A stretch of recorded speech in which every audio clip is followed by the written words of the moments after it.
Ahoj arachňáci, tady Péťa z Arachnopanholdu. Já jsem si dneska pro vás připravila takové zajímavé téma.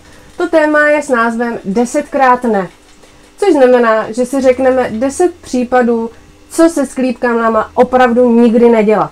Já jsem se snažila teda v těch 10 bodech napsat to nejdůležitější, co mě zrovna napadlo. Je možný, že tam bude něco, co napadne i vás, tak budu velice ráda, když to napíšete dolů do komentáře, co by se s těma sklípkama dělat nemělo. Ale myslím si, že v těch 10 bodech bude obsažený opravdu to nejdůležitější. No a teď se směle pustíme do toho, kde si od 1 do 10 řekneme, co se dělat opravdu nemá. Mládě sklípkana, do terárkana. Jestli si objednáte pavouka, který vám přijde poštou, přijde vám ve filmovce a vy ho vezmete, dáte ho rovnou do terárka, tak si tím zaděláte na dost velké problémy. A to z toho důvodu, že když dáte centimetrovýho, 2 centimetrovýho prcka do velkého terárka, tak nebude moc lovit. Je to pro něj příliš velký prostor a sklípkani to mají přizpůsobené tak, že ta potrava projde okolo nich a pak teprve loví. Není to o tom, že sklípkan jde a hledá tu potravu sám od sebe. On si hezky v klidu počká, až ta potrava přijde k němu. No a pokud malinkýho pavoučka dáte rovnou do velkého terárka, tak vám tam lovit nebude. Takže pokud chcete, aby ten chov byl úspěšný, musíte toho prcka dát do něčeho menšího a postupně mu to zvětšovat, až nadejde ta doba k tomu, abyste ho mohli dát do terárka. Prckům miska s vodou nepatří. Pokud budete mít mrňavýho sklípkana o velikosti 1 cm a dáte mu misku s vodou, tak počítejte s tím, že se vám pravděpodobně utopí. I když mu dáte obyčejný víčko od PET lahve, tak je to riziko pořád stejně velké, že ten sklípkan vleze do té misky a v té vodě utone. Za mě je to tak, že pokud máte malýho sklípkana, tak stačí, když ten kelímek budete vlhčit a on tu vodu bude přijímat ze stěn z kapek, anebo dokonce z té vlhké rašeliny. Takže za mě miska s vodou k malému sklípkanovi určitě ne. Další téma, nesušit ani nepřevlhčovat.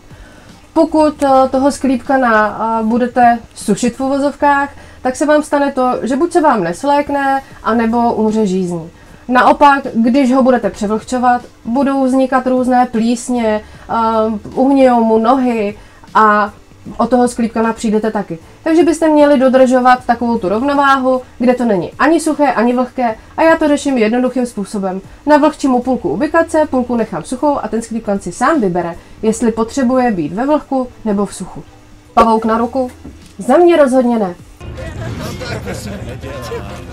Rozhodně já osobně nejsem zastánce toho, abyste sklípkani brali na ruku. Jednak kvůli vašemu vlastnímu zdraví a jednak kvůli zdraví sklípkana.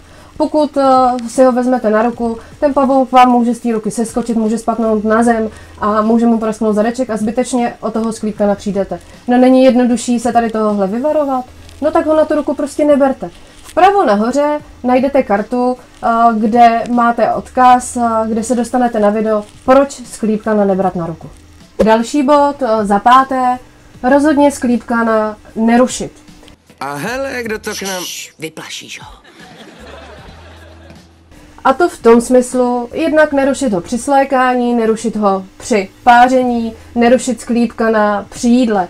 Jo, pokud ho vyrušíte, může dojít k tomu, že buď na vás ty chloupky namete, nebo dokonce může se postavit do obranného postoje, nebo u některých druhů se může stát i to, že vás ten sklípkan kousne. Nejsou tyhle ty věci zbytečné?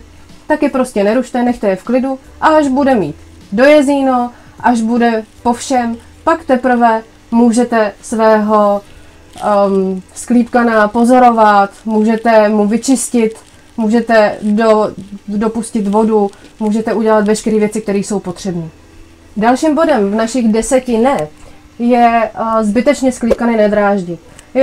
Tyhle ty věci jsou opravdu zbytečné. Pokud do toho sklípkana budete šťouchat, pokud ho budete nějakým způsobem zlobit, tak věřte tomu, že se mu to líbit nebude. Ten pavouk se postaví a dá vám tím jasně najevo, že se mu to nelíbí.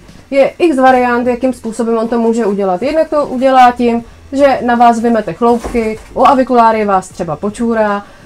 Další věc je to, že než aby ten sklípkan kousnul, tak dojde k tomu, že vás praští přes prsty.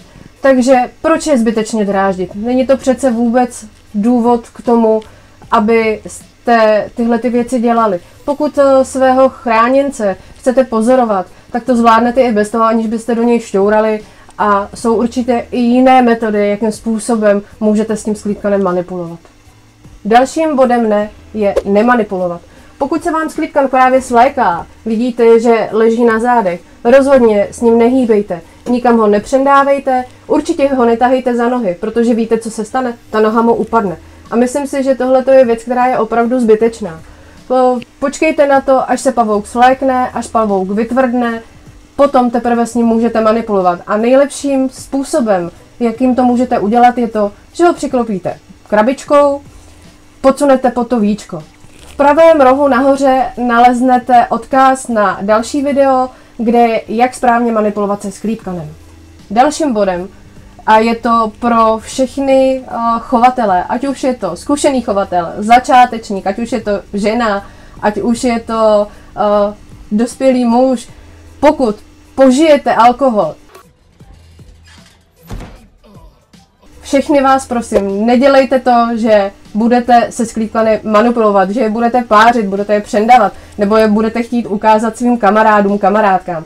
Opravdu není to dobrý nápad, protože máte svoje úsudky trošku zastřené a může se stát, že právě v těchto chvílích dojde k tomu, že vás ten sklípkan pokouše.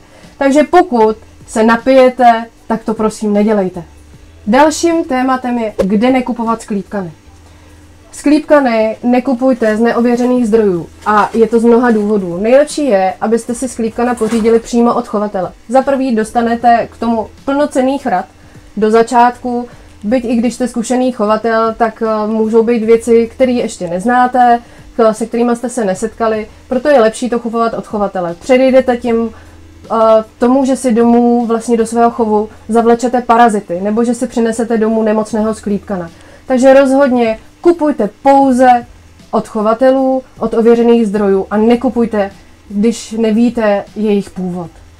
No a máme tu poslední téma, za 10.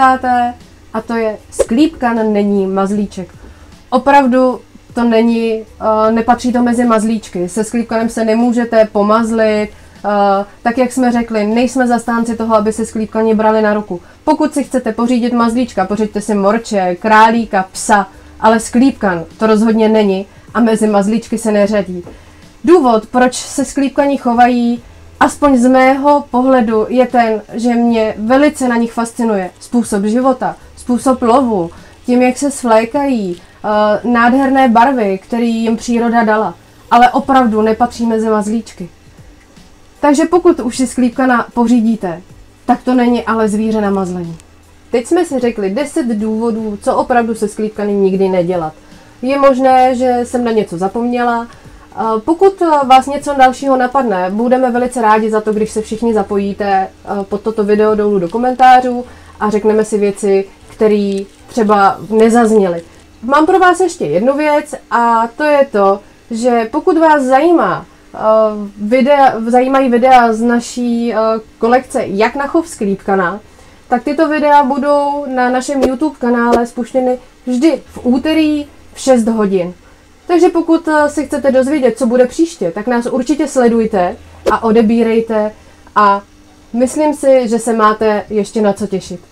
Mějte se všichni fajn, ahoj!